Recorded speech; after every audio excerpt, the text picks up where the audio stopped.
Ito na siya, guys. And of course, masarap ito. Lagyan din ng butter sa taas. Iyan. Kasi may cheese na siya. So, lagyan natin siya ng butter. Iyan.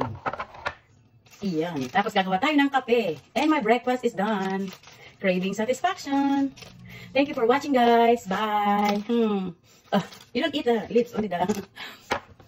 For today's video, dahil nagkikrave ako ng bibingka, gagawa tayo ng homemade bibingka. Ito ang ating dahon, may sugar, and the rice na binabad ko ng magdamag.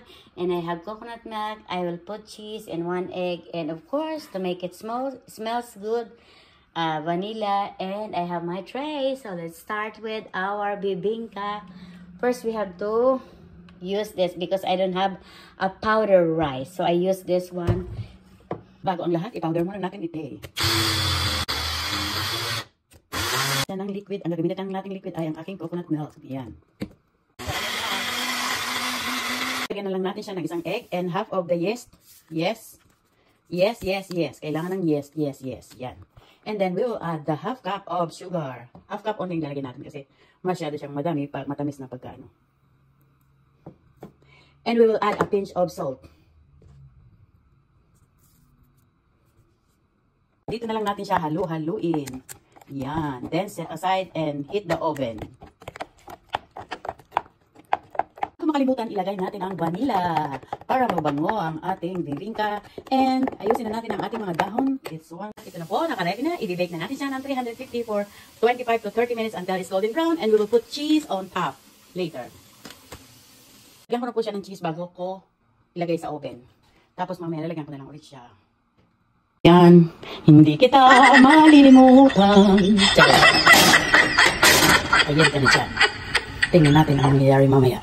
Tingnan natin yung aking bibingka kasi amoy na amoy ko na ang amoy ng saging. Oh my God. It's not yet, but I can smell the goodness.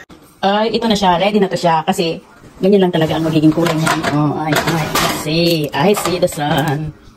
And open up your... Oh. Good morning, sunshine. Ang sarap ng aking. Ano yung amoy ng dahon ng saging? Ay, ang sarap. Tingnan niyo to siya. Ayan.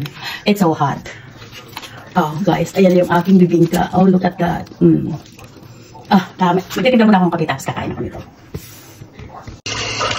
Lasang-lasang bibingkang Pilipinas. Ayan. Ayan. Ayan. Oh. Sarap.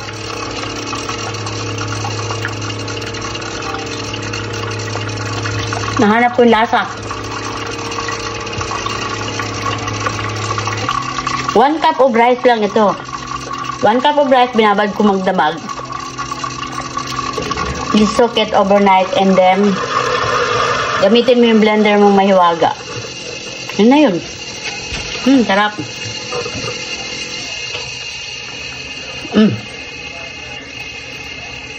Sarap.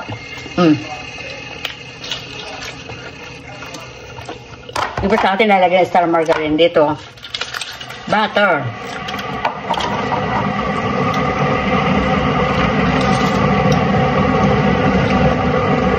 Tapos may kape ka.